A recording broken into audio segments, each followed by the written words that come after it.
អាហ្នឹងមិនមកពីអីទេណាទៀតដោយក៏ពួកប្រែតអញ្ចឹងណាដែលគេមិនបាននឹកឃើញនៅទិសបន់ទៅឲ្យហ្នឹងមកពីអី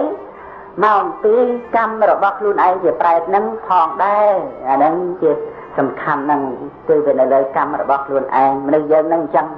កុំអន់ទៅចិត្តអីត្រង់តែគេរាប់អានឬមិនរាប់អាននោះយើងត្រូវមានធម៌ជាទីពឹង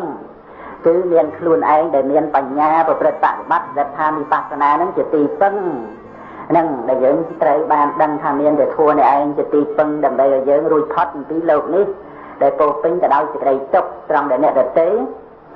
រាប់អានមិនរាប់អានគឺជាអំពើកម្មរបស់អ្នកដទៃជាកិលេសរបស់អ្នកដទៃជារឿងរបស់អ្នកដទៃហ្នឹងបើអ្នកដទៃខឹងអីមិនពេញចិត្តអីអាហ្នឹងគឺជាការសន្សំសន្តានរបស់អ្នកដទៃទៅហ្នឹងចឹងទៀតហើយបើអ្នកដទៃហ្នឹងយ៉ាងណាមានការធ្វើទានឬកំណាញ់អីមិនមកគឺថាជាការសន្សំសន្តាននិងអំពើកម្មរបស់អ្នកដទៃតែប៉ុណ្ណោះប្រកាសណាគុណម្ចាស់ហ្នឹងក៏ជាបុគ្គលម្នាក់ឯងក្នុងវត្តដាក់នេះក្នុងការពិចារណារូបធម៌និងនាមធម៌ទៀតតែឯងពិតប្រកបហើយដោយមិនមានជាប់ពាក់ទិនអីជាមួយនឹងអ្នកដទៃ